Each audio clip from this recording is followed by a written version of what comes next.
Inaresto at sinampahan naman ng reklamong illegal possession of firearm ang isang civilian agent ng militar. Pinag-aaralan din kung may kaugnayan siya sa isang insidente ng stray bullet na nakabiktima sa binatilyong nanunood lang ng fireworks. Yan naman po ang tinutukan ni June Veneracion. Nasa East Avenue Medical Center pa rin ang 16 na taong gulang na si Leo Mar Aquino. Makarang matamaan ng ligaw na bala habang nanonood lang ng fireworks nung pagsalubong sa bagong taon. Hindi pa rin natatanggal ang bala na tumama sa balikat at bumaon sa may kilikili ng biktima. Pero sabi ng ospital, maselan man ang lagay, ligtas sa panganib ang bata.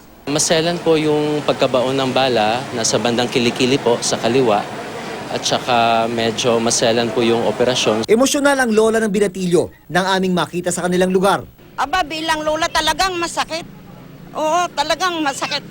Hindi ko talaga kaya na nung makita ko ang apo ko nung sa TV ko nga nakita, umiyak ako eh. Sa follow-up operation ng Quezon City Police sa pinangyarihan ng insidente, sa Purok Pag-asa, Barangay Batasan Hills, Quezon City, naaresto ang person of interest na si Jaime Pabua.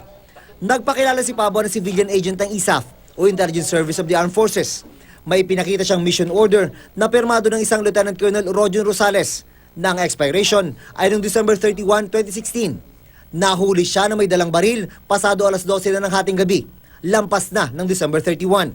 Kinumpirma ni Colonel Edgar Arevalo, Public Information Chief ng AFP, na civilian agent nga ng ISAF si Pabua.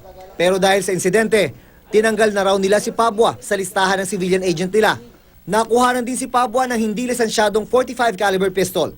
Sinampahan ng reklamong illegal possession of firearms si Pabua. Di kalayuan sa lugar kung saan naaresto si Pabua. Na-recover naman ng mga pulis ang 2 basyon ng bala ng kalibre 45. Isinalang na si Pabua sa paraffin test. Ang kanyang baril naman, isinalang sa ballistics test. Kung nag-positive yung kanyang paraffin test, possibility na nagpaputok nga siya ng baril. Kung yung empty shells na nakakuha sa area, ay nagmatch doon sa hawak niyang baril, ibig sabihin galing sa isang baril. Kapag natanggal na ang bala sa katawan ng biktima, isasalang din ito sa ballistics test at ikukumpara sa baril ng naarestong person of interest. Pag nag-match yun, so ibig sabihin doon ang galing yun. So additional case of illegal discharge of firearms and frustrated homicide could be filed against the person of interest who will be turned into a suspect. June Veneracion, Nakatutok, 24 Oras.